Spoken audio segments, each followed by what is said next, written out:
18년차 횟집 사장님의 눈물, 내일은 좀 나으려나. 무슨 얘기일까요? 이거 한번 보세요. 지난 6월 6일 오후입니다. 노량진 수산시장. 여러분 보시다시피 손님보다 가게 주인이 더 많습니다. 텅텅텅 비었습니다. 진짜 심각하죠. 실제로 말입니다. 노량진 수산시장에서 횟집을 18년 동안 운영했던 사장님이 하는 말이 이렇게 조용한 현충일은 처음 본다. 이렇게 이야기할 정도입니다. 5월, 6월이면 도다리가 제철이거든요. 그런데 시세가 오히려 10에서 20% 가까이 떨어졌습니다. 손님이 없다는 거예요. 수요가 없다는 거예요. 새벽에 문을 열고 밤에 닫지만 요즘은 하루에 말 한마디 안 하고 끝날 때도 있다고 합니다. 다시 말해서 안 팔린다는 거예요. 회손님은 더더욱 없고요. 온다고 하더라도 회덮밥 간단히 먹고 가시는 손님이 대부분이라고 하네요. 그러면 여러분 새벽 4시에 나와서 밤 늦게까지 일을 하지만 국밥 매출이 아주 뭐 10,000원, 20,000원, 30,000원 이렇게 일어난다고 하니 미칠 노릇이죠. 회를 안 먹으니까. 야, 어느 정도인가 하면요. 하루 평균 몇 팀이 오냐 하고 물었더니 하는 말이 아예 없을 때도 있습니다. 이렇게 이야기합니다. 제가 여러분들에게 말씀을 드렸잖아요. 윤석열 정부 마지막에 추가 경정 예산을 13조 8천억 원을 뿌렸어요. 뿌렸는데도 소비가 안 살아나. 소비가 진짜 심각하죠. 아마 이재명 정부에서 추가 경정 예산 다시 21조 플러스 알파를 뿌린대요. 그렇다고 하더라도 이게 소비가 살아날까요? 소비가 안 살아나면 그게 끝장입니다. 자영업자들이 말하기를 정권 바뀌면 그래도 장사가 좀 살아나겠지 그렇게 생각했다고 합니다. 그런데 체감은 오히려 반대라고 합니다. 매출은 줄었고요. 전기료는 올랐고요. 냉장고나 수조의 전기세 한 달에만 수십만 원 넘게 나온다고 합니다. 그러면 여러분 장사에서 인건비도 못 주는 상황이 있잖아요. 그러니 가게마다 여러분 보시는 것처럼 주인만 있습니다. 지금 이 가게가 몇 개인가요? 당장 헤아려 봐도 20개가 넘는 가게잖아요. 이 사진에 나오는 가게만. 지금 손님인 듯한 사람이요. 지금 보면 한 4명, 5명밖에 안 됩니다. 이 10개, 20개 넘는 가게에서. 나머지 다 주인들이에요. 그러니 뭐 장사가 얼마나 심각한지 지금 심각하죠. 게다가 골목골목으로 들어가 보면 지금 사장님들이 전부 다 휴대폰 보고 있잖아요.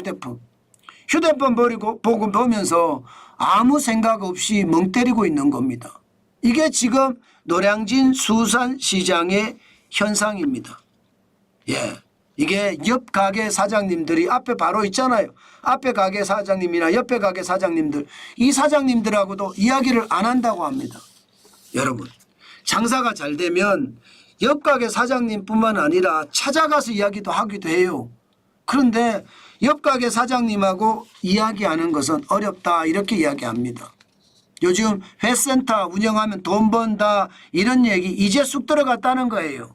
인건비는 인건비대로 올라, 임대료는 임대대로 올라, 공과금, 카드, 수수료 안 오르는 게 없잖아요. 그러니까 죽을 맛이죠. 여러분 요즘 차릿값만 하더라도요. 좋은 곳에는 한 달에 1,000만 원씩 했었거든요.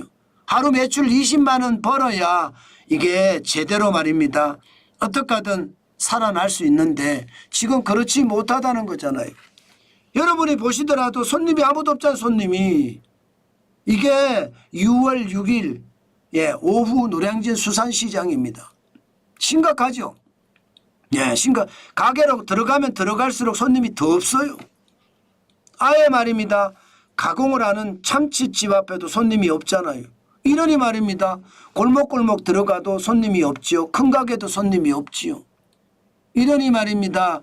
자영업자들이 죽을 맛이다 하는 이야기가 틀린 말이 아니잖아요. 사실 소비자 입장에서도 보면요. 회 가격이 싸졌다 이야기하지만 먹어보면 무서워요. 먹어보면. 저도 회를 맛은 솔직히 잘 모릅니다. 그런데 자주 갑니다. 건강식이라고 하니까. 예. 그런데 요즘 최근에 제가 가는 횟집의 가격도 평균이요 3,000원 가량 올린 것 같더라고요. 예. 스시라고 하나요? 예. 스시가 보통 12피스에 10,000원 받았거든요. 10,000원? 12피스에. 그런데 지금은요 16,000원 받더라고요. 예. 그게 요즘 한 1, 2주 사이에 일어났던 일이에요. 거기도 못 버티니까 올렸을 거 아니에요. 그러니까 저도 당장 부담이 되더라고요.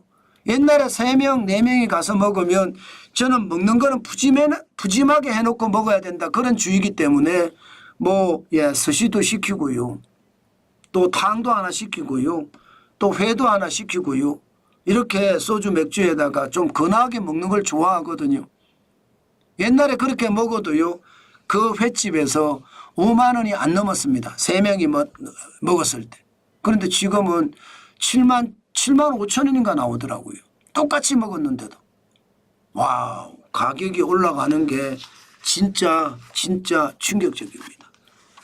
여러분, 현장 경제가 좋아야 경제가 좋아진다 이렇게 이야기하거든요. 현장 경제는 소비가 핵심입니다. 그런데 사람들이 돈을 안 씁니다. 그만큼 앞날에 대한 불안감이 크다는 뜻이에요. 그만큼 대출 이자가 무섭다는 뜻이에요. 문제는 앞으로 좋아질 거냐.